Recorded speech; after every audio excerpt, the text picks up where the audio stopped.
Hey everybody, welcome into our NBA TV studios. It's game time with Kristen Ledlow alongside our Sekou Smith. Is there ever actually an NBA offseason? Because it feels like no. No, there's no offseason. That smile says, why am I here? Well, this is why, okay?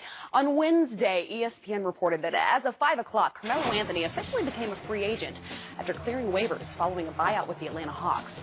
Anthony is expected to sign a one-year deal with the Houston Rockets, worth a veteran's minimum $2.4 million. So for more on the Houston Rockets this offseason, we welcome in Craig Ackerman, the team's TV and radio play-by-play broadcaster. Craig, the writing has been on the wall for weeks. What is it that Carmelo is going to bring to this team?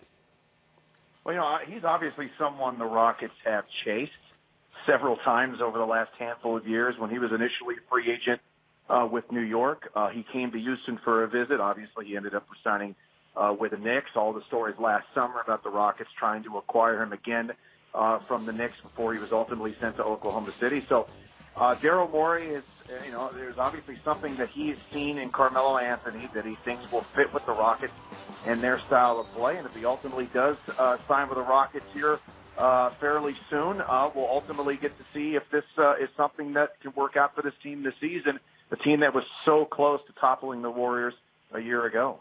Greg, so many people talk about the Rockets' defense last year, but if you look at Game 7, that Western Conference Final, they couldn't make it. Trevor Ariza especially couldn't make a shot when you needed one. How much of Carmelo's fit with the Rockets is about the fact that he's going to be a guy who can knock down shots, give him another offensive option to go with James Harden and Chris Paul? I certainly think that is part of it. I mean, Carmelo, I don't think anybody is mistaking the point that he did not have a very good year last year, and the fit with the Thunder was not necessarily a good one for him or the team. But, he's still pretty good in the catch-and-shoot scenarios as a three-point shooter, and obviously the Rockets shoot more threes than any team in NBA history. He's still very effective as a pick-and-roll ball handler. A season ago, the Rockets turned what has historically been a very inefficient, ISO-heavy offense into the single most efficient offense, ISO-wise, in the history of the sport with James Harden and Chris Paul running it. In fact, the Rockets have the best offensive rating in the league. I certainly think offense is part of that. Everybody keeps talking about Olympic Melo, his ability to catch and shoot, spread the floor, knock down threes, and he's a guy who can play in isolation. And I think that the key for him with this team and working with the coaching staff is, can they and he make sure that he's in the most efficient spots on the floor to help himself and the team? And again, only time will tell if that will ultimately work out this season. And you said it, Craig. Last season, the team was recognized as the team probably closest to dethroning the Warriors. Are they closer or further away after this offseason? As far as I'm concerned, it still is Golden State and everybody else. I mean, they were up 3-2 when Chris Paul went down with a hamstring injury, and everybody around here feels pretty strongly about the fact that if Chris did not get hurt, the Rockets, at minimum, are in the NBA Finals against the Cavaliers. But, look, he got hurt. It happened. They ended up, they were unable to hold on to a pair of double-digit leads in Game 6 and Game 7. Golden State went on to win the series. They went on to win another championship, and now they've added DeMarcus Cousins. And so I think everybody with the Rockets certainly respects the historic level of talent that Golden State has. But they're an organization that hasn't shied away from their obsession, if you will. Daryl Morey mentioned prior to the start of last season, their obsession with chasing down Golden State. Again, they were very close. This is an organization that's willing to take a ton of risks. Does Carmelo fit with this team, fit that profile of taking a risk? I think so, but they're going to get him at the veteran minimum.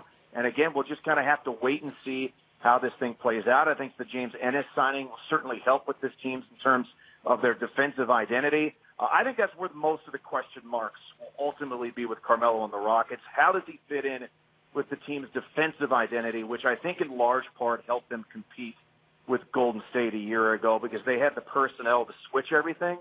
And will Carmelo be able to slide into that system and be effective in it? And again, I don't know, but again, he is a player the Rockets have wanted several times in the past handful of years. So there's something they see in him that they think will fit here. And I'm keeping my fingers crossed that it'll work out for the best. Greg, with so much talk about the fit for Carmelo, do you think it was a risk at all, given Chris Paul the kind of contract they gave him, knowing his injury history, certainly last season and before with the Los Angeles Clippers? That seems like a long term to give a guy who you're not sure is going to be healthy season after season. There's question marks with his health. Again, it's his hamstring, unfortunately, did not allow him to finish off that series last year, and it's been a problem for him in recent seasons. But I think part of the acquisition of Chris a year ago from the Clippers was that him opting into his deal, the Rockets could make him whole with another contract. There's always a risk with a huge contract like that with all players, especially older players like Chris. But he was terrific last year with this team.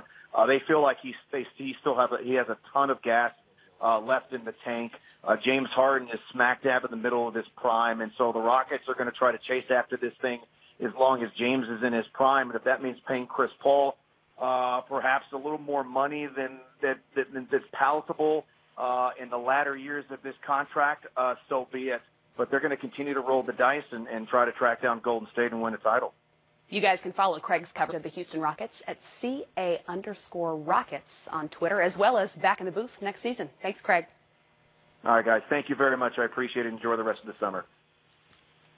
We shall. But first, Carmelo in Houston. How's he fit? I think it's a great fit. I think the one thing the Rockets were missing was some real size in their scoring punch. James Harden 6'5", Chris Paul 6'1", Eric Gordon, who's their third option, is 6'3". Carmelo gives them a bigger guy that you can throw the ball to and get buckets. And if Carmelo wants to go down and play on the box, that's when he becomes really dangerous. The Olympic Melo Craig was talking about, that's really unguardable in this league because smaller guys can't handle him, and bigger guys, he can fake and go around you or pop and shoot from outside. He's going to be a nightmare for a lot of people. He will. Yeah, and I think it's really about Carmelo's attitude. Like, does he come in with the right frame of mind, right attitude to fit into that group? He makes them really dangerous. Well, the Warriors have solidified their status as a dynasty, but others in the Western Conference are making moves to dethrone what seems to be an unbeatable team. But I want to know who stands out to you this offseason thus far. Let's start out with LeBron and the Lakers. Yeah, look, the Lakers are working with a group of talent, young guys, and then this weird mix of veterans. Lance Stevenson, Rajon Rondo, JaVale McGee, which is just, you cannot look at this group of guys and think it's going to be anything but, highlights and headlines every day. LeBron, of course, brings that level of championship caliber attitude that they have not had. And I think he's going to be infectious for the young guys. The one thing you're curious about is, do these, minutes battles between Rondo and Lonzo Ball, is that something that works in the favor of the Lakers or something that causes friction? So a lot of it's going to lean on LeBron's leadership and whether or not he can manage that locker room the way he's managed so many locker rooms before. How about a championship caliber franchise like the San Antonio Spurs? We've watched them every single year be playoff contenders, even when we thought they perhaps would not be. They've made a lot of change this offseason. No more Kawhi Leonard. Now DeMar DeRozan is running that offense. Well, and I think the absence of Tony Parker may be even more glaring than the absence of Kawhi, only because they've long had these links to their dynastic past, whether it's Manu coming off the bench and Tony Parker adjusting to different roles. Now that's gone even. They don't even have that link to what they've done before. So is this going to be a situation where DeMar DeRozan, Rudy Gay, LaMarcus Aldridge, these guys forge a new identity? Is there a new group of, a core group in San Antonio that's going to carry that torch, or does it have to be rebuilt? And that's what, Pop's the best in the business. We're going to find out really just how good he is this year. And there's no more OK3, unless perhaps you count Dennis Schroeder. You might. I don't know. But they did re-sign Paul George, which a lot of people expected not to happen, especially to such a lengthy extension. Do you think that they could be a dark horse in the Western Conference? Yeah, and I don't know that they're even a dark horse. I mean, I think they're right in the mix of those other teams behind Golden State and probably Houston in terms of pecking order. I got a chance to talk to Paul George at USAB minicamp in Las Vegas last week. You talk about a guy who really feels good about his decision and is, all in for Oklahoma City. But the real entertaining part of the Thunder season has got to be training camp with Russ going at Dennis Schroeder every day in practice. Somebody better have a camera on that. Because entertaining. I can imagine that is going to be feisty. That's one word to put it. Feisty is another way to put it. Well, when we come back, we'll have highlights in the WNBA on a 3-game Friday night. Don't go away.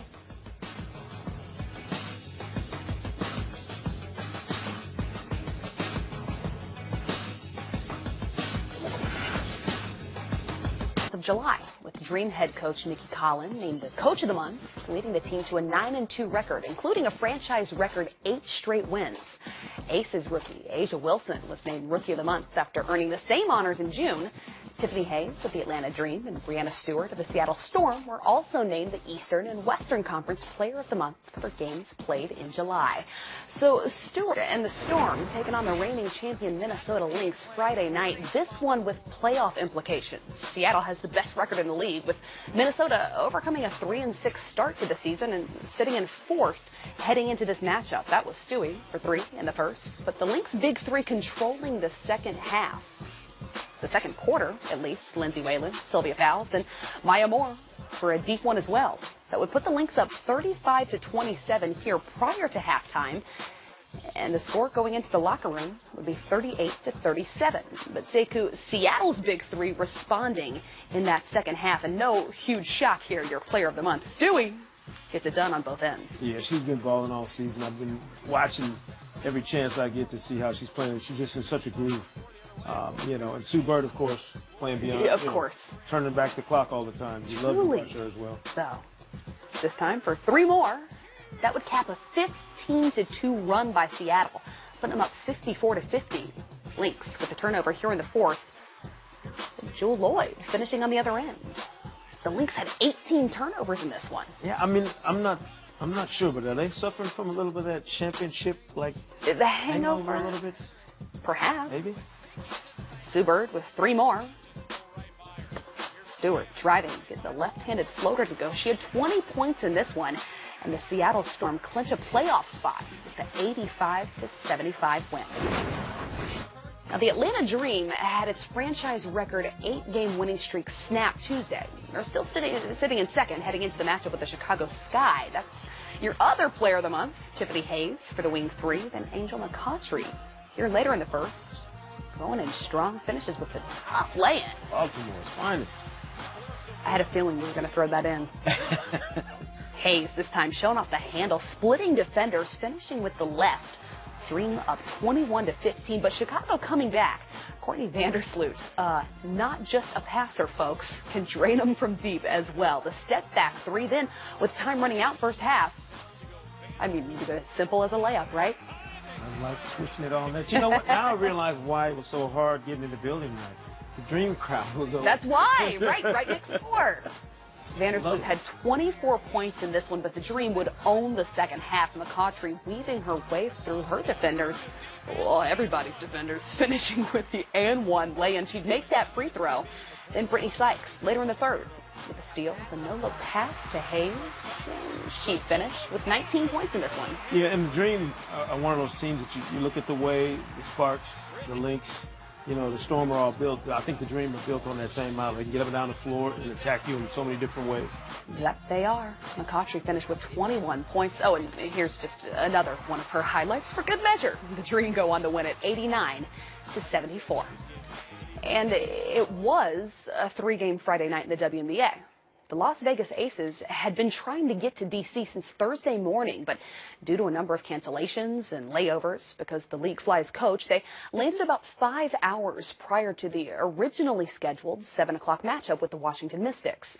The game was initially rescheduled for 8 before being canceled altogether. The Aces sit just a game and a half outside of the playoff picture.